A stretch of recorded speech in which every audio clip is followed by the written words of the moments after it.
tó sì máa wọ ẹlẹ́ṣẹ̀ ló òun ò fẹ́ dẹ́ṣẹ̀ mọ́ òun sì fẹ́ kúkú gbóná òun ò fẹ́ kúkú yà òun ò fẹ́ gba ìdájọ́ lẹ́yìn ayé máa bọ̀ wá síwájú wọn fẹ́ gbàdúrà fún ọ. How many of you tonight are ready to leave the bondage of sin? Please close your eyes, everybody. If you want to accept Jesus, I want to pray for you. Come to the front. If you don't come out and you miss the opportunity of today, then it is finished. Please come forward. Good. I want to escape the bondage of my sin tonight. I don't want to sin again. If you are ashamed of God in this world, you'll be ashamed of you in His kingdom. Raise your hand where you are. Good. Now it's okay. And now raise your hand. Yes. Now I want to pray for you. 1, 2. Nada die. What to if you don't want to die in your sin, I want to pray for you. 1, 2, 3, 4, 5, 6, 7, 8, 9, 10, 11, 12, 13, 14, 15, 16, 17, 18, 19, 20. Every hand raised that is committing sin and does not want to die in his sin. God forgives you as of tonight. Amen. Ojú tí o láti jáde o sì ti náwó Olúwa gbà ọ́ là láti alẹ́ yìí. Amen. Ẹ̀ṣẹ̀ náà kò ní borí ẹ̀. Amen. Ọlọ́run gba ọkàn rẹ là. Amen. Ní orúkọ Jésù Kristi Olúwa wa. Amen. Amen. Amen. In Jesus' name. Sórí ẹ̀yin tẹ́ ẹ náwó yẹn. Those of you that raised your hands. Tí a bá ti gbàdúrà tẹ́ máa bọ̀ wá sí. Immediately after the prayer, you will come behind here. We are going to lay our hands upon you. And we have a crucial discussion with you. It is expedient. Decision form. We'll give you a form called decision form. Phone number.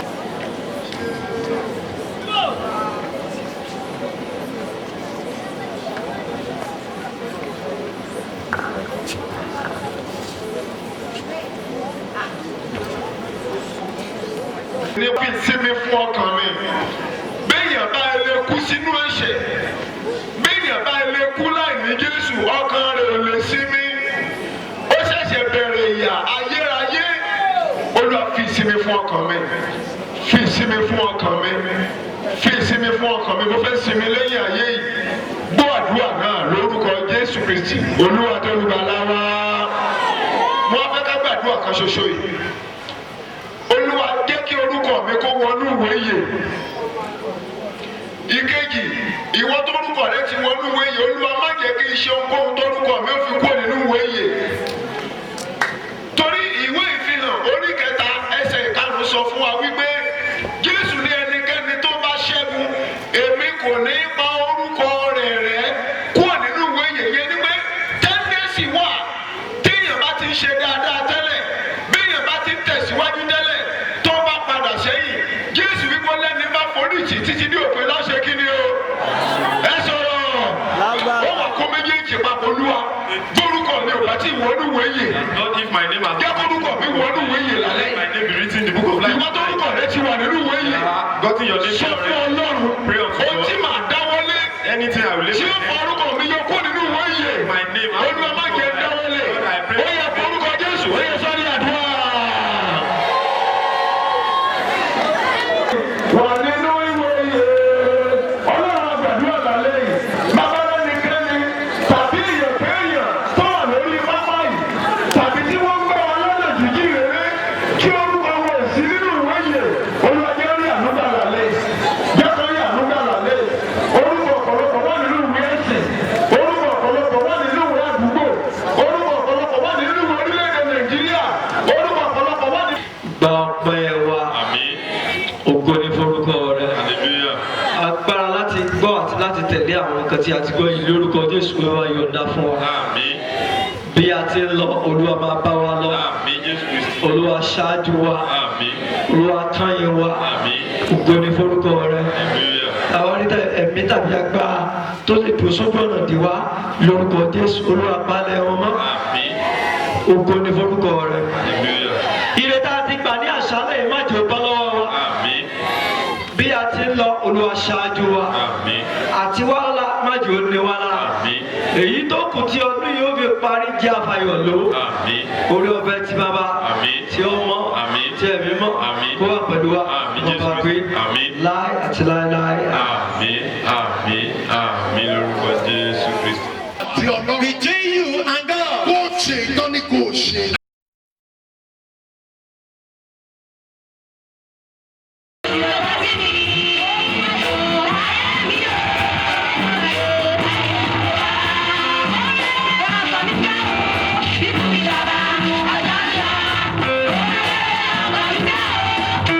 Bye.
jẹ́ ká ṣí bẹ́ẹ̀lì wá sí nígbà tí a máa retí ìránṣẹ́ Ọlọ́run. As we expect the man of God, ìwé wòlíì Àìsáyà. let's open our Bible to the book of Isaiah. Àìsáyà orí ẹ̀kẹsàn-án. Isaiah chapter 9, ẹsẹ̀ ìkẹfà àti ìkeje. verse 6 and 7. ṣé o kà ní ìwé? Nítorí a bí ọmọ kan fún wa, a fi ọmọkùnrin kan fún wa, ìjọba yóò sì wà lé èjìká rẹ̀, a ó sì máa pe orúkọ rẹ̀ ní ìyanu, olùdámọ̀ràn, Ọlọ́run alágbára, bàbá ayérayé, ọmọ aládé àlàáfíà. Ìjọba yóò sì bì sí, àlàáfíà kì yóò ní ìpẹ̀kun lórí ìtẹ́ Dáfídì àti lórí ìjọba rẹ̀, láti máa tọ́ àti láti fìdí rẹ̀ múlẹ̀ nípa ìdájọ́ àti òdodo láti ìsinsìnyí lọ àní títí láé. Ìtara Olúwa àwọn ọmọ ogun yóò ṣe èyí. Praise the Lord. Hallelujah. Níbí Here, ibì kan sọ nínú Bíbélì pé nígbà tí àkókò kíkún náà dé. there's a portion of the scriptures that says when the time of fulfillment came, Nígbà tí àkókò kíkún náà dé. as at the time of its fulfillment, Ọlọ́run rán ọmọ rẹ̀ sí ayé. the Lord sent his child to the world. Nínú gbogbo ènìyàn tí a bí nínú obìnrin. Among all men that were born from woman, Tàbí kí n kúkú pè ní àwọn tá a pè ní wòlíì tàbí ìránṣẹ́ Ọlọ́run. or I rather say among prophets or the ministers of God, Kò sí ẹni tí ọ̀rọ̀ rẹ̀ jọ ti Jésù Olúwa. there is no one that has same message with the Lord Jesus. Torí pé kí a tó bí kó tó wá sáyé. Because before he was born, before he was sent to the world, Ní a ti sọ onírúurú àsọtẹ́lẹ̀ nípa ìbí rẹ̀. we have made different prophecies about his birth. A sọ àsọtẹ́lẹ̀ nípa ìwáyé rẹ̀. There was a prophecy about his coming to In the world. fact, ibi tí a kà yìí, From the place we read just now, Àìsáyà ti sọ àsọtẹ́lẹ̀ ní 700 BC. Yẹn ni pé Isaiah had prophesied like 700 before the birth of Christ. yẹn ni pé 700 years. That is Kó tó di 700 pé years a bí Jésù Olúwa before ni àsọtẹ́lẹ̀ Jesus ti the jáde. Lord was born. We have had this prophecy. Ṣé rí, mo dúpẹ́ lọ́wọ́ Ọlọ́run púpọ̀. I thank God so much Wípé àkókò oore ọ̀fẹ́ yìí lọ́lọ́run ti ẹ̀rín mi wá sáyé. that God sent me to the world during this time of grace. Nígbà òfin, In the time of law, ẹni tó bá ti ṣẹ̀ báyìí, whosoever commits sin, tán bá ti lè rí ẹlẹ́rìí méjì jẹ́rìí tì. inasmuch we have evidence Kí ni máa ṣe for fún jàre? everybody to witness, Wọ́n lè lókùtà pa. he will be stoned to death. Ṣùgbọ́n nígbà tí àkókò kíkún náà dé, As at the time of its fulfillment, Ọlọ́run fúnra rẹ̀ paradà, ó di ènìyàn. God himself changed from heaven and turned to man. Hallelujah. Amen. Orúkọ rẹ̀ méjèèjì tí a papọ̀, Jésù Kristi. His two names that were combined together, Jesus Christ. Jésù jẹ́ orúkọ gẹ́gẹ́ bí ènìyàn. Jesus stands as a name of a man. Kristi túmọ̀ sí ẹni láti òkè wá. Christ means somebody from heaven. Jésù túmọ̀ sí Ọlọ́run nínú ènìyàn. Jesus means God in man. Ṣùgbọ́n Kristi ó túmọ̀ sí ẹni àmì òróró láti ọ̀run But wá. Christ means the anointed from heaven. Ó nítorí a bí ọmọ kan fún wa. Bible says, for unto us a child is A fi born, ọmọkùnrin kan fún wa. unto us a son is given, Ìjọba yóò sì wà ní èjìká rẹ̀. and shall be upon his shoulder. Ìjọba ayé ó sì wà ní èjìká The rẹ̀. administration of the world shall be upon his shoulder. Nípasẹ̀ rẹ̀ ni àwọn bá ń ṣàkóso ayé. Through him, the kings, the rulers have dominion. Nípasẹ̀ rẹ̀ ni ayé àti ohun gbogbo dúró ṣọ̀kan. Through Jesus, the world and everything were Ó in ní a ó sì máa porúkọ rẹ̀ ní ìyanu. Bible says his name shall be called Wonderful. Orúkọ Jésù pọ̀ o. We have many names. Ó ní a sì máa pe orúkọ rẹ̀ ní ìyanu. Bible says his name shall be called Wonderful. Yẹn ni pé bí tí àwọn èèyàn bá ti pẹ́ kójọ pọ̀ lórúkọ rẹ̀, a máa ṣe ìyanu níbẹ̀. Wherever people gathers in his name, he will perform wonders. Ó ní a sì máa pè ní olùdámọ̀ràn. Be called Counselor. Nígbà tó bá jókòó tó wọ̀ tún tó wò sí, When tó you dẹ́ pé sit kò down sí and you look olùdámọ̀ràn. around and it's as if there is no one to give Ibẹ̀ you yóò a tọ̀ wá counsel, gẹ́gẹ́ bí then he olùtùnú. will minister to you and comfort you. A máa pè ní Ọlọ́run alágbára. You call him the mighty God. Ẹ wo ọmọkùnrin yẹn, kí náà lá máa pè? A máa pè ní Ọlọ́run. Shall be called the mighty God. Bàbá ayérayé. The everlasting Father. Ọmọ aládé àlàáfíà. The Prince of Peace. Praise the Lord. Amen. Ó sọ nínú Matthew 11:28-29. In Matthew 11:28. Ó ní ẹ wá sọ́dọ̀ mi. Bible says, "Come unto Gbogbo me." ẹni tó ń ṣiṣẹ́. As many that works. Gbogbo ayé ló pè lẹ́ẹ̀kan náà. He invited the whole world. Ìyẹn ni pé bó ti jẹ́ Ọlọ́run alágbára. As it happens to be a mighty God. Àwọn èèyàn tá a wà láyé nísìnyí we are up to 7 billion. Mankind on earth now, we are up to 7 billion. Ẹ jẹ́ pé bó ṣe jẹ́ Ọlọ́run alágbára tó. As mighty as God is. Ó ń gbọ́ ohun tí àwọn èèyàn 7 billion ń sọ lẹ́ẹ̀kan ṣoṣo. He can hear whatever as many can call upon him. Ó dẹ̀ attend sí ìṣòro àwọn èèyàn 7 billion lẹ́ẹ̀kan ṣoṣo. He attend to problem of many people. Ó dẹ̀ give solution. Ó sì fún àwọn èèyàn 7 billion tó ní ìṣòro ní ọ̀nà àbáyọ lẹ́ẹ̀kan ṣoṣo. He gives solution to the problem of anybody that can call on him. Ó ní ìjọba yóò bí sí. Bible says the government shall increase. Àlàáfíà kì yóò ní ìpẹ̀kun. And the peace shall has no end. Lórí ìtẹ́ Dáfídì. Upon the throne of David. Àti lórí ìjọba rẹ̀. And on his kingdom. Láti máa tọ́. To direct or order it. Àti láti fìdí rẹ̀ múlẹ̀. And to establish his nípa ìdájọ́. kingdom with judgment. Àti òdodo. And justice. Ó ní láti sísìnyí lọ. And henceforth. Àní títí láé. And even forever. Ó ní ìtara Olúwa ọmọ ogun ni yóò ṣe èyí. The zeal of the Lord of hosts will perform this. Ṣé rí pé Jésù wa? Can you see that our Jesus is a God of Kò miracles? sẹ́ni tá a lè fi wé. There is no one to compare Láàárín him àwọn with. ọba kò sẹ́ni tá a Among lè fi kings, wé. there is no one to compare him with. Láàárín àwọn alágbára kò sẹ́ni tá a lè Among fi the wé. rulers, there is no one to compare him with. Láàárín àwọn wòlíì kò sẹ́ni tá a lè fi wé. Among the prophets, there is no one to Láàárín compare àwọn God. aṣáájú ẹ̀dá kò sẹ́ni tá a lè fi Among the wé. leaders, there is no one to compare God Torí with. Ọlọ́run nínú ènìyàn Because ni. he is God, Ó a man. paradà ó di ènìyàn. Changed to man Nítorí kó fẹ́ràn wa. just because he Kó loves bá us. lè rà wá padà kó lọ́wọ́ That ikú he might ayérayé. redeem us from eternal Kó bá lè destruction. gbà wá kó lọ́wọ́ agbára ọ̀run That he àpáàdì. may take us from Kó bá that lè host fi of ìyà hell. nípẹ̀kun fún wa. That he may show us Òun eternal náà ni life. àwọn ìránṣẹ́ Ọlọ́run ti ń jẹ́rìí fún wa láti ìgbà tí That ìpàdé yìí is ti what the bẹ̀rẹ̀. ministers of God has been Òun proclaiming. nìkan ṣoṣo ni wọ́n gbé sókè He fún is wa. the only one they lifted unto us. Tó sì wá láti bẹ àwọn ènìyàn rẹ̀ And he wò. is here to visit us. Jésù yóò tún ṣe jù bẹ́ẹ̀ lọ lálẹ́ yìí. Jesus will do more than that. Mo ní yóò tún ṣe jù bẹ́ẹ̀ lọ lálẹ́ He yìí. will do more than Tó náà ẹ that. jẹ́ ká fọkàn balẹ̀. Therefore, let us Ó be ní rest ibi tí ẹ bá assured. fi ìrántí orúkọ mi sí. Wherever we have my Ó lè mí name, farahàn níbẹ̀. I am there. Ó nígbà tí ẹ bá gbé mi sókè. When you lift me up, Nígbà náà ni màá fẹ́ ọ̀pọ̀lọpọ̀ sọ́dọ̀ ara then mi. I will draw many unto Bí a ti ń myself. pè lákínbilé ń bí. As we call him here in Bá a ti Akínyẹlé, bí gbogbo ni wọ́n ti ń pè ní gbogbo àgbáyé. call him all over the world. Ibi gbogbo ni wọ́n ti ń pè ní gbogbo Everywhere àgbáyé. they call on God. Níbi tó jẹ́ Ọlọ́run alágbára dé. To Ó know dẹ̀ how gbọ́ ti mighty he gbogbo is, àwọn tó ń and pè. he can hear as Ó many that lẹ́nìkan can tó call bá on ké him. orúkọ Olúwa. Bible says, whosoever that can call upon the name of the Lord shall be Ẹ saved. jẹ́ ká dìde dúró. Let us stand to our feet. Olúwa nawọ́ ìgbàlà rẹ sí mi ní Lord, stretch àṣálẹ́. forth your hand of salvation unto me Mo tonight. fẹ́ ká kọrin kan. I want us to render Ó a ní song. ta ni ká fi Jésù wé kò mà sẹ́lòmíràn. Ta ni ká fi Jésù wé ọba bí Jésù. Ó yá ẹ jẹ́rìí ẹ̀. Ta ni ká fi Jésù wé kò mà sẹ́lòmíràn. Ta ni ká fi Jésù wé ọba bí Jésù kò sí láyé. Alágbára, alágbára, alágbára, alágbára, alágbára.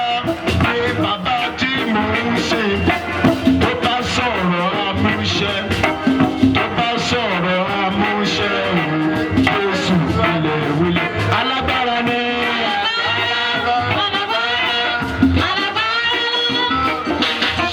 Tó bá sọ̀rọ̀ amúṣẹ, tó bá sọ̀rọ̀ amúṣẹ, Jésù ilẹ̀ wílẹ̀. Ó wá sọ fún ọ, Jésù mo tún fẹ́ràn níwájú rẹ̀ ní I àṣálẹ́. am here in your presence tonight. Lọ́wọ́ ìgbàlà rẹ̀ sí Stretch mi. forth your hand of Ó yá ìsọdí salvation. àdúrà. Pray. orúkọ Jésù Kristi Olúwa wa. Amen. Ẹ jẹ́ kí a gbàdúrà Shall we pray? ní orúkọ Jésù. Amen. Lọ́run lẹ́ẹ̀kan sí a dúpẹ́ lọ́wọ́ yín fún oore ọ̀fẹ́ tí a rí gbà láti máa kéde ọ̀rọ̀ yín, láti máa sọ ìfẹ́ yín di mímọ̀. A tún yìn yín lónìí torí pé a tún dúró láti gbé yín sókè. Bí a ti kà á pé níbi tí a bá ti gbé yín sókè ẹ̀yin yóò wà láti fi ara yín hàn lálẹ́ yìí lórúkọ Jésù ẹ fi ara yín hàn láàrin. Amen. Olúwa ṣe ìyanu. Amen. Ẹ jọ̀ọ́ ẹ gba ọkàn là. Amen. Lónìí ẹ tú sílẹ̀. Amen. Olúwa ẹ nawọ́ agbára. Amen. Ẹ fún wa ní okun. Amen. Láti sọ̀rọ̀. Amen. Láti gbọ́. Amen. Àti láti gbà. Amen. Má jẹ́ kí ọ̀rọ̀ náà dá wa lẹ́jọ́. Amen. Nípasẹ̀ ọ̀rọ̀ náà jẹ́ ká yè. Amen. Ní ìjọba rẹ lọ́hùn Olúwa kà wá yẹ. Amen. Gbogbo ipá òkùnkùn àti agbára Sátánì ẹ tẹríba lórúkọ Jésù. Amen. Ní orúkọ Jésù Kristi Olúwa wa. Amen. Ẹ kí hallelujah. Hallelujah. Ẹ jẹ́ kí a jókòó. Let's be seated. Ohun tí Ọlọ́run fẹ́ ká ṣiṣẹ́ lé lórí lónìí. What God wants us to work on today Ó ní ọ̀nà àbáyọ kúrò nínú ìṣòro rẹ. is the way out of your troubles. Bàá fẹ́ kí ẹnìkọ̀ọ̀kan sọ báyìí pé I will want each and every one of us to say like this, that ọ̀nà àbáyọ kúrò nínú ìṣòro mi. the way out of my problem. Ó yá sọ bẹ́ẹ̀ kí n gbọ́. Say it like that. Lónìí ló jáde kúrò nínú ìṣòro rẹ. Today you will get out of your problem. Bí ìṣòro rẹ ti wulẹ̀ kó tóbi tó. No matter how voluminous your problem is, Bó ti wulẹ̀ kó pọ̀ tó. no matter how numerous they are, Òní ni ó borí ìṣòro rẹ. today you will overcome your problem. Ènìyàn máa ń ní ìṣòro láyé. Human beings do have problems in life, Ọlọ́run sì máa ń la ọ̀nà àbáyọ fún ènìyàn. and God do pave the way out for man.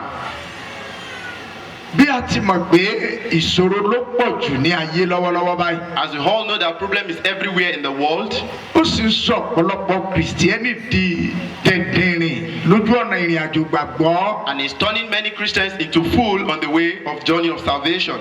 Àwọn tí ẹsẹ̀ wọn kò dúró. Those that have not stand fast, Bíbélì ń bọ́ sọnù mọ́ wọn lọ́wọ́. the Bible has been taken away from them. Nígbà tí ìṣòro sì mú ọ̀pọ̀lọpọ̀ kúrò nínú eré ìje ìgbàgbọ́. And when problem is taking many away from the faith, Bí ẹ bá rí ọ̀pọ̀ lónìí tí ẹ sì bi wọ́n léèrè pé kí ló wá dé àwòrí yín ní chọ́ọ̀chì. if you see many today and you ask them, why didn't we see you in church? A ní ìṣòro yìí náà ló pọ̀ jù. They will say it's because of this problem. Tí kì í bá ṣe ìṣòro yìí bó ti pọ̀ tó. If not because of how voluminous this problem is, Àlùfáà ń bá wà. Pastor, I would have come. Mọ́ ìṣòro yìí pọ̀. But this problem is much. Ẹ jọ̀ọ́ gbogbo ẹ̀dá tó ń gbọ́ mi lénìí. Please, everybody hearing my voice today, Jẹ́ ìṣòro kan pọ̀ ju Ọlọ́run lọ. is there any problem that is more than God, that is bigger than God? Ẹ ò dá mi lóhùn. You are not answering. Jẹ́ ìṣòro kan wà tó tóbi ju Ọlọ́run lọ. Is there a problem that is bigger than God? Ǹjẹ́ ìṣòro kan wà tọ́lọ́run ò lè yanjú ẹ̀? Is there a problem that God cannot solve? Lábẹ́ ọ̀rọ̀ tó wí pé Under the word that says that, fún Olúwa unto the Lord, ohun gbogbo ní ṣíṣe. all things is possible.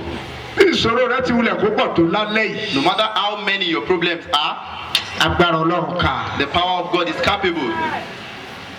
Ọmọbìnrin kan ló ní ìṣòro A woman has a problem nínú ìwé mímọ́. in the scripture, Ìṣòro ọmọbìnrin yìí pọ̀ tó bẹ́ẹ̀ gẹ́. and her problem was so many that Bíbélì mi wí pé my Bible says kò sí ẹni náà tí ó lè mú obìnrin yìí lára dá. there is no one that can heal this woman. Ẹ̀yin èèyàn tó wà ń bí lénìí. People that are here today, Ìṣòro rẹ ni Ọlọ́run ní kí a dojúkọ. your problem is what God asks us to face. Ìbá àgájú Gòláyátì lọ́lọ́run yóò gbó ìṣòro rẹ lulẹ̀ lé. Even if it is taller than Goliath, the Lord will conquer it today. Ó ní agbára He has power ju Fílístínì lọ. more than the Philistine. Olúwa yóò borí ìṣòro rẹ lénìí. The Lord will overcome your troubles tonight. Ọmọbìnrin yìí This woman, láòrí nínú ìwé Luke we will see in the book of Luke, orí ìkẹjọ chapter 8, ẹsẹ̀ ìkẹtàlélógójì. verse 43.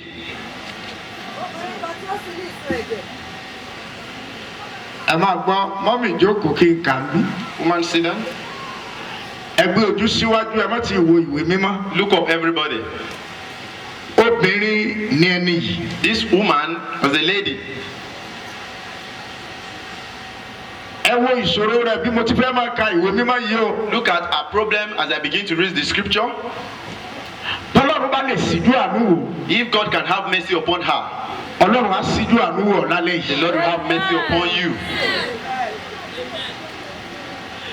ó dẹ̀ dùn mí ìwọ tó ń gbọ́ ìwàásù yìí lọ́nà tó jìnnà ọba máa bọ̀ alẹ́ yìí ní alẹ́ And it's a tí ọlọ́run yóò yanjú ìṣòro rẹ. You that you are hearing this sermon from afar, you would have come here because this night is your night that the Lord will settle your problem. ẹ dẹ̀ kọ ọ́ sílẹ̀. And jot it down, note it. ọlọ́run yóò fòpin sí ìṣòro rẹ lẹ́nu. The Lord will end your problems today. ẹ gbé ojú sínú ìwé Lúùkù yìí. Look into this book of Luke, orí ìkẹjọ mo kà láti 43. chapter 8, verse 43. obìnrin kan tí ó sì ní ìsun ẹ̀jẹ̀ láti ìgbà ọdún 12. obìnrin kan A woman tó ní ìsun ẹ̀jẹ̀ having an issue of blood láti nǹkan bí ọdún 12. for 12 years. ìsun ẹ̀jẹ̀ Issue of blood. ó yá gbórí sókè. Look up. kí ni ó ń pè ní ìsun ẹ̀jẹ̀? What do we call the issue of blood? ǹjẹ́ ń pè ní ìsun ẹ̀jẹ̀ ni pé nǹkan oṣù tí obìnrin ń ṣe lójú ara. What we call issue of blood is the menstruation that women normally do every month. kò sí obìnrin tí kì í ṣe obìnrin tí ò bá ṣe láyé kò lè lọ́mọ tí ì kú. There is no woman that doesn't observe a menstrual cycle every day. If you do not observe it, then you are not going to have a child till you die. ìsun ẹ̀jẹ̀ tiẹ̀ yìí Our own issue of blood ọdún 12 was for 12 years. kí obìnrin máa de ohun tí a máa dè yẹn mára A woman to be using pad fọdún 12 for 12 years. kó dẹ̀ máa rìn kiri báyìí And for her to be walking like this láàárọ̀ in the morning, lọ́sàn-án in the afternoon, lálẹ́ in the night, lóru in the midnight, kò dẹ̀ stop rárá. and the issue of blood did not stop at all. ó nìkan ló mọ ìrora yìí. She is the only one that knows the pain. kò sẹ́nìkan tó mọ̀ á. Nobody else knows it. ó nìkan ló ń jẹ ìrora She is yìí. the one observing the pain. ẹ wá wo ẹkún tí obìnrin yìí ti máa sun láti ọdún 12. Now look at the kind of cry she would have observed for the past 12 years. ìgbà mélòó ni ó wà change páàdì kílẹ̀ tó sùn. How many times we should change our pad before? ìgbà mélòó ni ó change páàdì kílẹ̀ tó mọ́ How o. many times we should change our pad before they break? ìṣòro tí bá ayé ò lè ká The ipa pro- Ọlọ́run ló ká. The problem that the power of this world cannot conquer, it is only the power of God that conquers it. obìnrin tí ó ní ìsun ẹ̀jẹ̀ fún ọdún 12. Woman with the issue of blood for 12 years. tí a bá ní ìsun When we are talking about issue, ó tún túmọ̀ sí it means bí ìgbà téèyàn wà lórí ìsun omi tí kàn ń jáde. as if you are at the source of water that is just flowing out. tí nǹkan oṣù ọmọbìnrin bá tètè dé tó bá ṣẹ̀ṣẹ̀ dé. If a woman just observe her menstruation, ẹ̀rì tí ó máa gush out báyìí. you will see the blood gushing out, gbò obìnrin á tètè máa ti kíní ọ̀nbọ̀ lójú ara. and the woman will just be taking care of herself instantly. bẹ́ẹ̀ ni tọmọbìnrin yìí náà rí. So also is the case of this woman. ìṣòro rẹ̀ gbiná lálẹ́ yìí lórúkọ Jésù. Your problem is set on fire tonight in the name of Jesus. kí n tó tẹ̀síwájú. Before I proceed, bíbélì wípé the Bible says ìpọ́njú sọ ọlọ́gbọ́n di aṣiwèrè. that poverty turned a wise man into a fool. tí ìṣòro bá ti pọ̀ jù. If problem is too much, a máa sọ ẹlòmíì dìdàkudà. it do turn people to another thing. mo rí ẹni tó gbàgbọ́ tó ń rìn nínú ìgbàgbọ́ nítorí ìṣòro ó dẹ̀ panadà. I've seen someone that believe that is a believer and because of problem he backslided. àwọn èèyàn lè máa sọ pé kì í sọmọ Ọlọ́run ni kò dúró ní ìgbàgbọ́ ni ẹ má sọ bẹ́ẹ̀. ìṣòro burú ohun tí ò dáa ni Jésù fi sọ̀rọ̀ kan wípé nínú ayé ẹ ó ní ìpọ́njú ṣùgbọ́n ẹ tújú ká torí pé mo ti ṣe kíni mo ti ṣẹ́gun ayé. ìṣòro là ń pè ní ìpọ́njú. People may be saying it's because the person is not a believer, but don't say that. That's why Jesus said in the world you are going to see problem, but be of good cheer, I have conquered the world. Problem is what we call poverty. ẹni bá dé bá. Whoever the thing come upon. ẹni bá wà nínú ìṣòro kò gbọ́n. Whoever is in problem is not wise. ìṣòro ni máa mú yàn jẹ́ǹjẹ́ ọ̀tá ẹ̀. Problem will allow you to eat the food of your enemy. ìṣòro ni máa mú yàn tójú bọlé kiri ẹran rúurú. It is problem that makes you move from one house to the other. ìṣòro ni mú kéèyàn gbégbèsè tí ó yẹ kí ó gbé kí wọ́n dá pé àwé kí ló mú ọ gbérù gbèsè á lóun ọ̀gbọ́n mọ́. It is problem that will make you to take the wrong step, and when they ask him he will say it's because I'm not wise again. ẹ̀yin ọmọ mi tí ẹ jẹ́ ẹgbẹ́ akọrin. My children that are choristers stars. ìṣòro burúkú ò ní kọlù yìí lórúkọ. Bad problem will not come upon you in Jesus' name. tí ẹ bá kọjá lọ sí ìlú kéréte ìlú ńlá ẹ̀yin ọmọ kéékèèké yìí ẹ lọ wo ohun tí àwọn ọ̀dọ́mọbìnrin dà nítorí ìṣòro tó dé bá òbí wọn, ìṣòro tó dé bá ìyá wọn, ìṣòro tó dé bá àwọn gan. ọ̀pọ̀ nínú wọn lónìí wọ́n di olówó nàbì nítorí ìṣòro. kì í ṣe pé wù wọ́n, ìṣòro ló tì wọ́n níbẹ̀. If you go into small towns or big towns, you will see a lot of ladies, you will see what they have turned into. It's not because they want to be like that, but it's because of problem. kì í ṣe gbogbo ènìyàn. It's not every human being tó wọnú ẹ̀ṣẹ̀ lọ láyé. that enter into sin in the world. ló jẹ́ wípé gbogbo ẹ̀ náà máa tọkàn wọn wá kí ni ń jẹ kí ni ń mu báwo ni wọ́n ti ṣayé mi. ọkùnrin àjèjì ọkùnrin búburú nì a sì wá sí ọ̀nà rẹ̀ á ní àwé màá tán ìṣòro rẹ̀ gbogbo tó bá ti gbé wá náà ni ó gbà fún ọ. Most of persons that have backslided is not because they wanted to. They did not backslid knowingly, but it's because of the problem that came upon them. ẹ jọ̀ọ́ Please, mo gba ìtọ́ni yìí lénìí wípé èyí ni ká ṣiṣẹ́ lórí ká sì gbàdúrà ká lè dúró ṣinṣin nínú ilé ìje ìgbàgbọ́ wa tá a bá borí ìṣòro yóò rọrùn fún wa láti dé ilẹ̀ ìlérí. I received this inspiration today that we should pray upon our problems, because if we are problem free, it will be very easy for us to get to our promised land. arákùnrin wa kan ló máa ń kọrin nínú orin rẹ̀ ó ní èmi ó borí ìṣòro èmi ó borí ìṣòro dandan. One of our brothers will sing kò lè tó. and he will say, I will overcome my problem a kò ní sí pẹ̀lú ìyá rẹ̀. no matter how great the èmi ó problem is. borí ìṣòro. I will overcome the problem. ẹni tó dẹ̀ kọrin yẹn nígbà tó ń kọrin yẹn ó la nǹkan kọjá gbà náà. And the person that sang the song was passing through something then, ó sì borí. and he overcame. ó borí ìṣòro rẹ̀ lálẹ́ You yìí. overcome your own problem tonight. ọmọbìnrin kan ni wọ́n pè. A woman, ẹ wá wo ohun tí mo fẹ́ kà yìí. look at what I want to read. tí ó ná ohun gbogbo tó ní fún àwọn oníṣègùn bẹ́ẹ̀ ni a kò lè mú lára dá látọwọ́ ẹnìkan wá. Which has spent all her living upon physicians, neither could she be healed by any. ohun gbogbo tó ní. Everything that she has, ohun gbogbo tó ní. everything that she has, àwọn oníṣègùn gbà á lé ọwọ́ rẹ̀. the physicians collected it from them, from her. ẹ máa gbọ́. Listen, wọn kò sì lè mú lára dá. and they cannot heal her.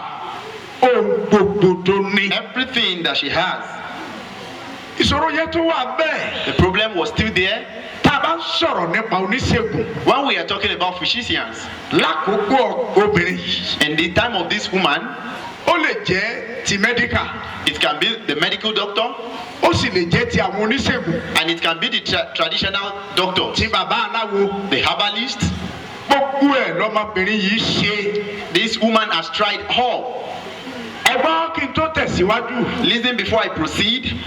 Ogun tọ́lọ́run ọba ṣẹ́ láyé ta ni ó ṣe. The battle that the Lord did not overcome here on earth, who can overcome it?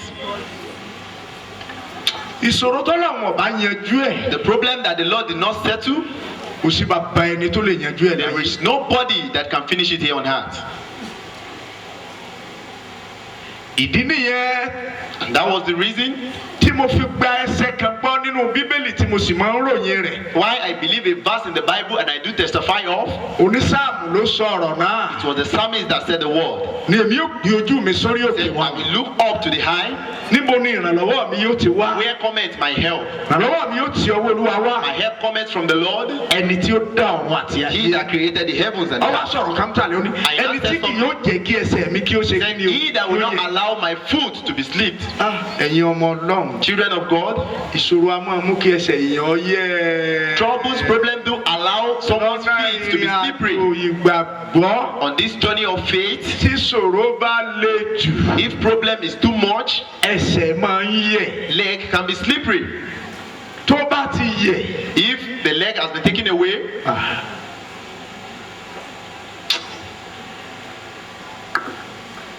ẹni náà di ségesège lójú ọ̀nà ìrìn àjò gbàgbọ́. the person will become another thing on the journey of faith.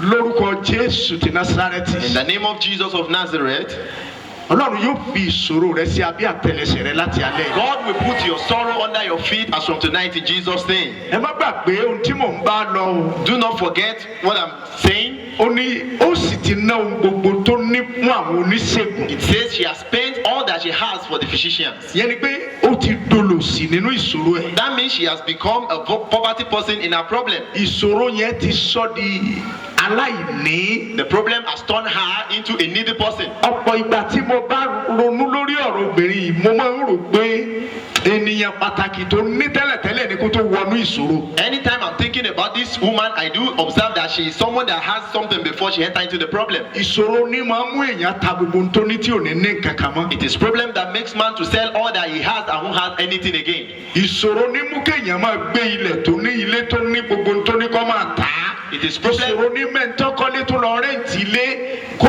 wá dẹni títún tìmì rẹ́ǹtì. Ìṣòro ní mẹ́ńtọ́ ga wálẹ̀ á tún wá da láyìí ní padà á wá borí ìṣòro lálẹ́ ìlú. Amen. It's problem that makes someone that has had something before to sell his or her properties. You will overcome your problem tonight in Jesus' name. Ní ìrìn àjò ìgbàgbọ́ mi. In my journey of faith, Mo ti rí èèyàn tó wà nínú ìgbàgbọ́. I have seen someone in faith Tó sì bímọ mẹ́rin fún ẹnìkan nínú ìgbàgbọ́. that gave back to 4 children to someone also in faith. Nígbà tí ìṣòro yìí sì dé. And when this problem came, Ohun tó ṣẹlẹ̀ sí obìnrin yìí ni pé ó kúrò nínú ìgbàgbọ́. what happened to this woman was that she backslided from faith. Ó sì lọ fẹ́ ọlọ́mọ márùn-ún mìíràn. And she went away to marry another person that has 5 Ó sì children. dá ọmọ mẹ́rin lẹ̀. And she left 4 children Ó sì tún lọ bí mẹ́ta fún and ẹlòmíì. went away to give back to 3 children for another man. Àwa bí léèrè pé kí ló ṣe ọ́ yìí. And we were now asking the woman that what has come Ó upon tún you. jáde lẹ́nu màmá yìí ni pé And what she said was that ìṣòro ní bàbá. it was problem, father.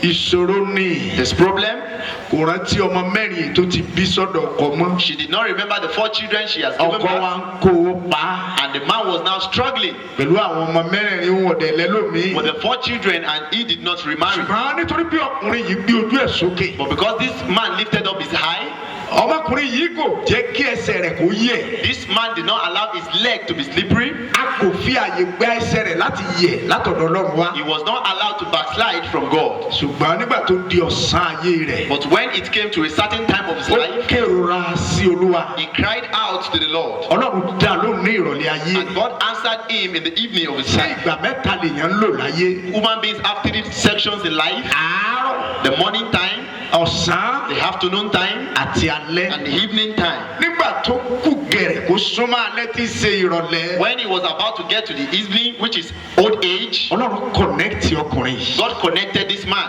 ó já sínú ìbùkún látọ̀dọ̀ and Ọlọ́run. he entered into blessings from God. Olúwa fi sí mi lọ́kàn ní alẹ́ The yìí Lord placed it in my heart tonight láti fún ẹnìkọ̀ọ̀kan yín ní ààyè láti bá Ọlọ́run sọ̀rọ̀, to give you time to talk to God, láti lè borí ìṣòro. for you to overcome problem. Jẹ́ kí n sọ nǹkan kan fún yín Let me tell you something kí n tó tẹ̀síwájú. before I proceed.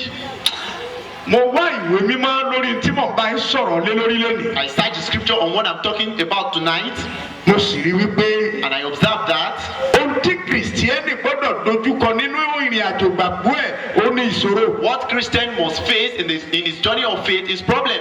Bí Jésù bá lè sọ gbólóhùn yẹn pé If Jesus nínú ayé can ẹ say ó a ní statement ìpọ́njú, that in the world ẹ máa we gbọ́, have ó ní troubles, ṣùgbọ́n he said, but ẹ tújú ká. be of good cheer. Kí ló dé tó fi ní ká tújú ká? Why did he ask us to be of good Ó ti mọ̀ cheer? pé kì í sì, Because he knows that kì í sì, kì í rọrùn, that is not easy. kì í rọrùn It is never easy fún ẹni tó bá wà nínú ìṣòro. for a man that is in problem. Kì í rọrùn It is never easy fún ẹni tí à ń pọ́n lójú. for whoever is being afflicted. Kì í rọrùn It's never easy nígbà tí ènìyàn bá ń la ìṣòro kọjá. a man is passing through problem. Kì í rọrùn It's not easy nígbà tí agbami ìṣòro bá ń gbé ènìyàn lọ. when the storm of life is taking man away. Ó wá ní ẹ tújú He ká. now said, be of good cheer. Torí pé mo ti ṣe kíni. Because why? Mo ti ṣẹ́gun I ayé. have conquered the world. Hallelujah. Amen. Ó ń la ìṣòro kọjá You are passing through problem láti ọdún mẹ́wàá, right from 10 years ago, láti ọdún méje. 7 years ago, Olúwa dẹ̀ mọ ìṣòro ẹ. and the Lord knows your trouble. Ṣé àmọ̀ pé nígbà mìíràn You know, many a time, àlùfáà kì í mọ ìṣòro ọmọ ìjọ. pastor may not know the problem of the church member, Ọmọ ìjọ fúnra ẹ̀ ní ọmọ ìṣòro tó ń là. and the church member himself will know what he or she is passing through. Ta ló gbọ́n lọ́jọ́ ìṣòro? Who is wise in the day of trouble? Ẹ kí hallelujah tẹ́ bá wà láàyè. Hallelujah. Ṣùgbọ́n mo fẹ́ sọ fún ọ lálẹ́ yìí. So I want to tell you tonight, Ìṣòro tó ń là kọjá yìí. the problem you are passing through, Ẹni orí ọ wà ń díẹ̀. whoever is in charge of it, Ẹni yòówù ìbá jẹ́. whoever the person may be, Tó jẹ́ atọ́kùn ìṣòro rẹ̀. that is the main author of your problem. Agbára Ọlọ́run ká. The power of God is up to the person. Olórin ní wípé The singer said, agbára bàbá ga o. the power of Father is able, Jésù ká. the power of Jesus is able. Agbára bàbá ká o. The power of Father is able, Agbára Jésù ká. and the power of Jesus is able. Gbogbo ìṣòro tó wà láyé mi. All the problems in my life, Agbára Jésù. the power of Jesus is up to them. Ẹ jọ̀ọ́, ohun òkè ni mo fẹ́ ká kọ orin yẹn. Please, I want us to sing it aloud. Ẹ máa jẹ́rìí sí agbára Ọlọ́run. You are going to testify to the power of God. Lẹ́yìn àdúrà tí a ó gbà bí lé. After the prayer we are going to pray tonight, Agbára bàbá ká.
wá rọra dúró bẹ́yẹn.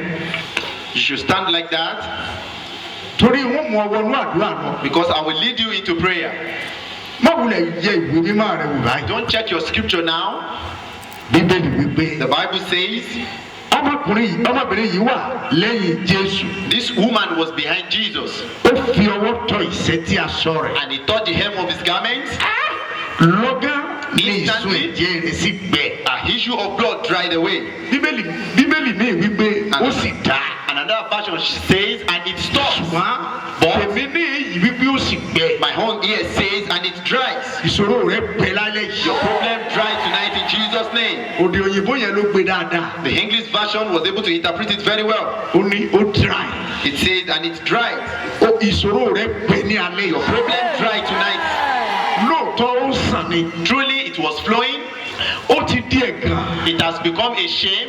bóyá ìṣòro rẹ ní àìní. Maybe your home problem is poverty tàbá ìlọ́mọ. or without child tàbá ìlówó. or without money tàbí àìsàn. or a disease tàbá ìrọ́kọfẹ́. or without a good husband tàbí ó kàn wà ó kàwé òríṣẹ́ ṣe. or you are a needed person and you are unable to get a àbọ̀ job ṣe márèèjì látọdún mẹ́wàá ọdún mẹ́ta ọdún mẹ́rin ọ̀rọ̀ ọmọ bí. or you got married since 3 years 4 years ago and you are unable to have a child gbèsè. or your own is debt tàbí ó ṣe láyé yìí ìjákulẹ̀ náà ló ń bá pàdé. or you have been trying in the world and all is vanity. ìṣòro rẹ lálẹ́ ìbọ́yá tiẹ̀ ni pé Your home problem, whether tonight your own is, hospital ló máa ń lọ sáà. you do visit the hospital all the time. wọ́n place yẹ sórí drug. You have been placed on a drug. ó ò lè sùn láì lo Valium 4 Valium 7. You cannot sleep without taking chemo drugs. a ó gbẹ lálẹ́ yìí lórúkọ Jésù. Try the way tonight in the name of Jesus. ìṣòro tiẹ̀ Your own problem lálẹ́ yìí. tonight, ó lè jẹ́ pé nǹkan oṣù ẹ̀ tẹ lọ. it may be that your whole menstruation has gone sísí sì ní ọ́. and you are still a lady kò sì ṣeé sọ ta. and you cannot say it out. ọba tó yanjú ìṣòro ń bẹ ń bí ní alẹ́. King that settle all problem is here tonight. agbára tó ń borí ìṣòro ń bẹ ń bí lálẹ́. The power that overcome problem is here tonight. ogun tó ń gbógun mi ń bẹ ń bí lálẹ́ yìí. The war that swallows war is here tonight. torí ogun olúwa fúnra ẹ̀. Because the Lord himself is war olórí ogun sì ni. and is the head of the war. yóò gbé ìṣòro rẹ mi ní alẹ́ yìí. Swallow your problem tonight in Jesus' name. ó fi ọwọ́ kan ìṣẹ́tí aṣọ She rẹ̀. touched the hem of his garment wọ́n ní lọ́kàn and the Bible says instantly ìsun ẹ̀jẹ̀ rẹ̀ sì gbẹ. an issue of blood dried. physically Lójú korojú. ó ò lè rí Jésù fọwọ́ kàn lálẹ́ You yìí. cannot touch Jesus physically tonight, ṣùgbọ́n nínú ẹ̀mí but in the spirit, gbàgbọ́ pọ̀ wà lọ́dọ̀ rẹ lérí. believe that he is with you tonight. ohun tó ṣe lálẹ́ yìí ni pé What you are going to do tonight is wàá gbé orúkọ Jésù. you will call on the name of Jesus torí akọ wípé because it is written that ẹnikẹ́ni tó bá ṣàgé pé orúkọ rẹ̀ whoever call upon his name a ó gbàlà. shall be saved. a sì tún kọ báyìí And pé it was written that orúkọ Jésù the Kristi name of Jesus ilé ìṣọ́ agbára ni. ilé ìṣọ́ agbára ni. is a strong tower. olódodo sáwọ The bẹ̀. righteous read it into it ó sì yí. and were saved. Jésù wá wípé And Jesus said, ẹ bèrè okun lórúkọ mi. ask for anything in my name èmi yóò sì ṣí. and I will do it. ó kígbe ní alẹ́ You yìí. will cry aloud tonight torí Jésù tó wọ ọmọbìnrin yìí sàn. because Jesus that healed this woman, Jésù náà bẹ̀ láàyè. that Jesus is still alive. Jésù yẹn bẹ̀ ń bí ní alẹ́ That yìí. Jesus is here tonight. Jésù ẹni tó wí pé Jesus, he that said, gbogbo agbára all the power lọ́run in the heavens àti ilé and ayé in the earth láti fi fóun. has been given unto me. agbára ń bẹ ní ọwọ́ rẹ̀ Power is in his hand láti tú ọ sílẹ̀. to deliver you. agbára ń bẹ ní ọwọ́ rẹ̀ Power is in his hand láti fòpin sí ìṣòro rẹ̀ to lálẹ́. end your problem tonight. a gbúdọ̀ ṣe sọ́jí ọgbọ̀n We ọjọ́. must not observe 30 days revival Ọlọ́run má dín pẹ̀lú ìṣòro ayé wa. and for God not to deal with the problems of our life. a ò gbúdọ̀ ṣe sọ́jí ọgbọ̀n We ọjọ́. must not observe 30 days káṣọ revival ìṣòro ayé wa kọ́ má fàyà. and for the problems of our life not to be a ò settled. gbúdọ̀ ṣe ìṣọ́jí ọgbọ̀n We must ọjọ́. not observe 30 days ká má revival rí ẹ̀rí gbọ́ pé for us not to have a nínú testimony that ìsọjí náà ni ìṣòro ayé àwọn tẹ lọ. in that revival my problem vanishes away. inú rírun ni ìṣòro rẹ̀. What is your problem? ìjì ni ìṣòro rẹ̀. Is storm your home problem? migraine ni ìṣòro rẹ̀. Orí fífọ́ is migraine your home problem? apákan ni ìṣòro rẹ̀. Is migraine your home problem? inú rírun ni ìṣòro Is rẹ̀. stomach ache your home problem? yòówù ìbá jẹ́. Whatsoever it may be, bí olúwa ti fi sí mi lọ́kàn. the Lord has placed it in my heart tonight. ìṣòro rẹ bẹ lórúkọ Your yẹn. problem dried away tonight. òní ní ọjọ́ náà. Today is the day. bí ọjọ́ tí màmá yìí ti tó. Just as her date came, ó sì yẹ ojú ara ẹ̀ wò. and she checked her private parts, mo gbàgbọ́ pé I believe that ojú ẹsẹ̀ ló tú páàdì kúrò lára ẹ̀. instantly she removed her part from her body. jésù wá sọ gbólóhùn kan. And Jesus now said something. ó ní He said, ta ló fi ọwọ́ kàn mí. somebody has touched me, nítorí èmi mọ̀ bí agbára kan jáde lára. because I perceive that a virtue has gone out of me. pétérù wípé Peter said, bí èrò ti pọ̀ tó báyìí. as we have multitude here, ọ̀gá mi. my master, ó tún sọ pé ẹnìkan fi ọwọ́ kàn you ọ́. said someone has touched you, pẹ̀lú bí èrò ti pọ̀ tó yìí. as numerous as we are. jésù wípé And Jesus said, àníṣe I'm saying this, àṣẹ jáde lára. a virtue has gone out of me. kí ló dé. What happened?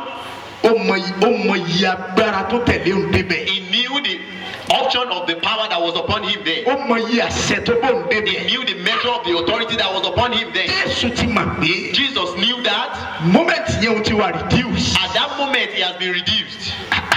mi ò kún bí mo ti kún He said, tẹ́lẹ̀. I was not at the same measure as I was before. nínú ẹgbẹgbẹ̀rún àìmọye agbára tí ń bẹ lára. Out of all the power that I have upon me, nínú gbogbo ọgọ́rùn-ún ẹgbẹgbẹ̀rún àṣẹ tí ń bẹ lára. out of all the thousands of power that I have in me, ìkan ti jáde. one has gone out of me. àbájọ tí ìwé máa fi wí pé You know one that the Bible says, gbogbo agbára. all the power. when we are talking about gbogbo agbára. Nígbà tí a bá ń sọ̀rọ̀ about all the we power, are talking about numerous power of God. à ń sọ nípa agbára tó pọ̀ ti Ọlọ́run. ó jáde lára mi. Has gone out of me. ìwé mọ́ nígbà tí àṣírí obìnrin yóò sì bò mọ́. And the Bible says when her secret was unkept, ọba súré wá. she ran. èmi ni. She said, I'm the one. jésù ló wá wípé And Jesus said, láti ìgbà tó ti pẹ́ wá. as from the time past, láàrin àwọn júù. among the Jews, èmi ò tí ì rúrú ìgbàgbọ́ bíi ti obìnrin. I've never seen such a faith like that of this woman. máa lọ. Go. gbàgbọ́ rẹ ti mú ọ lára. Your faith has healed you. bí ìwọ bá gbàgbọ́ ní alẹ́ yìí. You believe tonight, ìṣòro rẹ lọ. your problem is gone.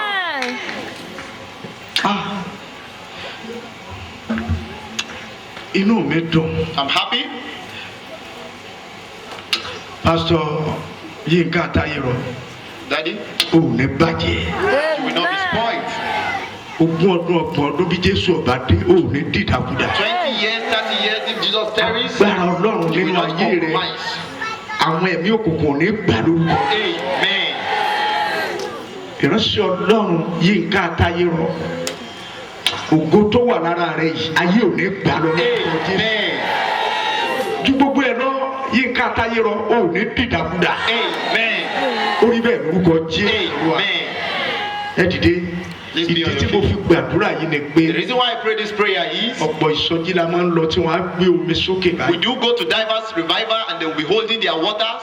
ọ̀pọ̀ ìsọjí ni mo ti lọ tí wọ́n á na òróró sókè. Several revival they will raise up the anointing oil. ogun bá dé bẹ́ẹ̀ lù mí kàkà kó pe orúkọ jésù báyìí where is anointing oil. When problem comes upon some people, they will be looking for the anointing oil. I will anoint myself. Wọ́n á máa sọ pé màá fi òróró kun ara mi. ìwà wèrè. That is stupidity. n ò rí anointing oil. I did not see anointing oil n ò sì rí ìgò omi níyì. and I did not see the bottle of water here. mo tún sẹ́ lọ́yẹ̀ kan sí ẹ̀ I'm ní saying it bàjẹ́. one more time, you will not be corrupt. àṣẹ ń bẹ níbi tí a wà lálẹ́ There yìí. is authority where we are tonight. àṣẹ ń bẹ níbi tí a wà lálẹ́ There yìí. is authority where we are tonight. agbára ń bẹ níbi tí a wà There lálẹ́ is yìí. power where we are tonight. torí níbi tí ọ̀rọ̀ bá wà Because wherever the word is, agbára ọlọ́run bẹ níbẹ̀. power of God is there. níbi tí ọ̀rọ̀ bá wà Wherever the word of God is, àṣẹ ń bẹ níbẹ̀. there is authority there. mo fún ọ ní orí ọ̀fẹ́ I give you the grace láti kígbe to cry sí olúwa ní alẹ́ yìí. to the Lord tonight. ẹ wo ohun tó ṣẹlẹ̀ láìpẹ́ yìí. Look at what happened not too long ago. ọmọkùnrin kan ní ìṣòro. A man was in problem ó ní bàbá àyànfẹ́. and he said, Daddy Ayanfe, ó ní ẹ gbà mí. he said, please deliver me. ó lóun ní ìṣòro. He said, I have problem. Mo ní kí ni ìṣòro ẹ? I said, what is your problem? Ó ní igbó ni. He said, he's smoking of India hemp. Ó lóun máa ń mu gbó. He said, I do smoke India hemp. Ó ní kò sì bọ́. And he was unable to be delivered. Bẹ́ẹ̀ ni mo gbọ́ òun náà bí wòlíì And I ọ̀rọ̀. heard the voice as a prophet of God. Òun náà tọ̀ mí wá báyìí. And the voice came unto me that Ó ní ẹgbẹ́ búburú bà ìwà rere jẹ́. said, bad Bad manner, ìwà rere jẹ́. bad guys corrupt good manner. Mo ní nípa àwọn ẹgbẹ́ ló fi di amugbó. I said, you became a smoker because of bad gangs. Ó ní lóòótọ́ ni. And he said, it's true.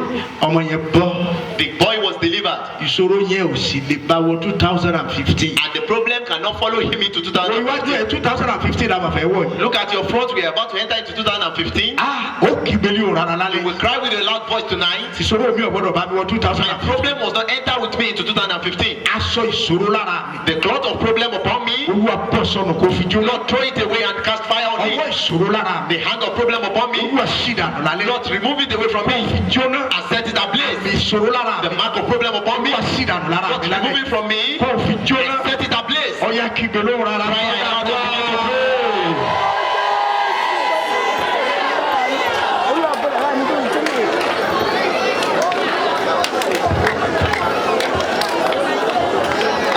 Ó mọ̀lẹ́ gbàdúrà dáadáa. You cannot pray very well. Aṣọ ìṣòro lára mi. The cloth of problem upon me. Tí ọba yí ọmọ wíwá pé aṣọ ìpọ́njú lára mi. If you don't understand, say the cloth of poverty upon Àmì me, ìpọ́njú lára mi. the marks of sorrow upon me, Ọwọ́ ìpọ́njú lára the mi. hands of affliction upon me. Olúwa ṣì dànù lálẹ́. Lord, remove it tonight. Ọwọ́ ògùn lára The mi. hands of war upon me, Ẹ̀gbìnà lálẹ́ yìí. set ablaze tonight. Ọwọ́ ògùn lára The mi. hands of problem upon me, Ẹ̀jóná lálẹ́ yìí. they catch fire. Ọwọ́ ògùn lára The mi. hands of problem upon me, Ẹ̀jóná lálẹ́ yìí. catch fire tonight. Àmì ìṣòro lára The mi. mark of problem upon me, Ẹ̀gbìnà lálẹ́ yìí. catch fire tonight. Ẹ̀mí ìṣòro. The spirit of problem, Ẹ̀mí ìṣòro. spirit of problem, Ẹ̀mí ìṣòro tó jókòó sí mi. spirit of problem that is seated with me, Ṣé onídùúgbò fún ayé mi lálẹ́? sit you away from my life tonight. Ọya tí àdúrà Get out now. Ọya àdúrà bẹ́ẹ̀.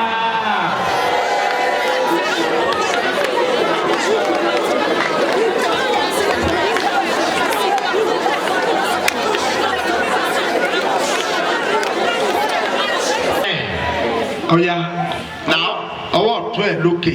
raise up your right hand. Olúwa ní alẹ́ yìí. Lord, tonight, Fòpin sí ìṣòro mi. end my problem. Èyí tí mo jagun tó yìí tó. The one I've been fighting battle is enough. Mi ò gbọ́dọ̀ jagun kú. I must not continue to fight till I die. Wọ́n á jagun kú bí Olúwa. Will I fight till I die, Lord? Olúwa fòpin sí ìṣòro mi ní Lord, alẹ́ yìí. end my problem tonight. Mi ò gbọ́dọ̀ jagun kú. I must not fight till I die. Mi ò gbọ́dọ̀ kú sínú ogun I mi. must not die in my problem. Fòpin sí ìṣòro mi lálẹ́ End yìí. my problem tonight. Dá ìṣòro mi dúró. Stop my problem tonight. Mi ò gbọ́dọ̀ jagun kú. I must not fight till I Mi ò die. gbọ́dọ̀ kú sínú I ogun must mi. not die in my problem. Ọ̀la na ọwọ́ ọ̀tún sókè Raise up ọ̀la your right hand sọ́dà and dúró. pray in Jesus' name.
Ìṣòro tó sọ̀rọ̀ ẹ̀ bí ẹ̀gàn. The problem that has turned himself into a shame, ìṣòro tó sọ̀rọ̀ ẹ̀ díẹ̀ gan. The problem that has turned himself into a shame nínú ayé mi. in my life, Olúwa fòpin sí. Lord, end it.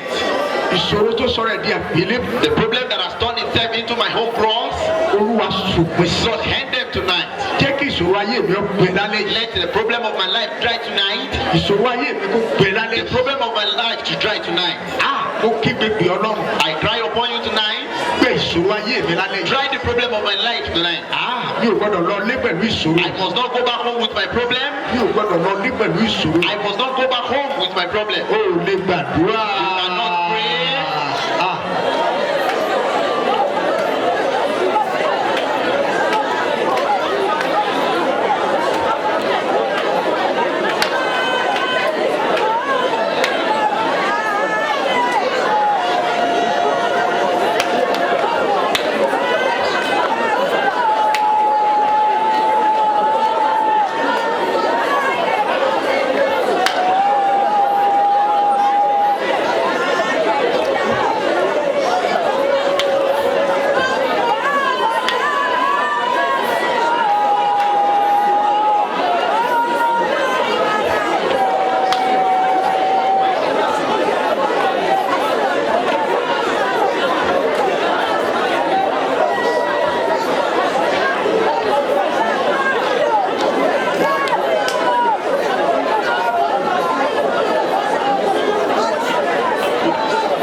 ìṣòro tó takú tì mí. The tó problem rò mí lọ. that says he's not going to live my life, Olúwa yanjú ẹ̀ lálẹ́ yìí. Lord, finish them tonight.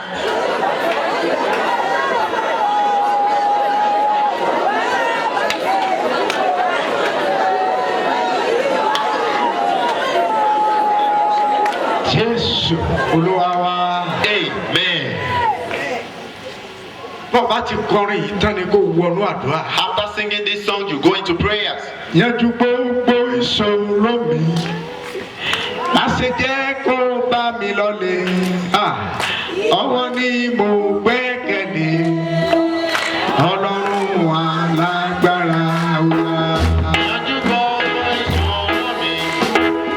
má ṣe kó bá mi lọ́lẹ̀. ọwọ́ ni mo gbẹ́kẹ̀lé.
Jésù lẹ́ẹ̀mẹ́ta. You will call the name of Jesus 3 times. Yanjú ìṣòro mi lálẹ́ yìí. Finish my home problem tonight.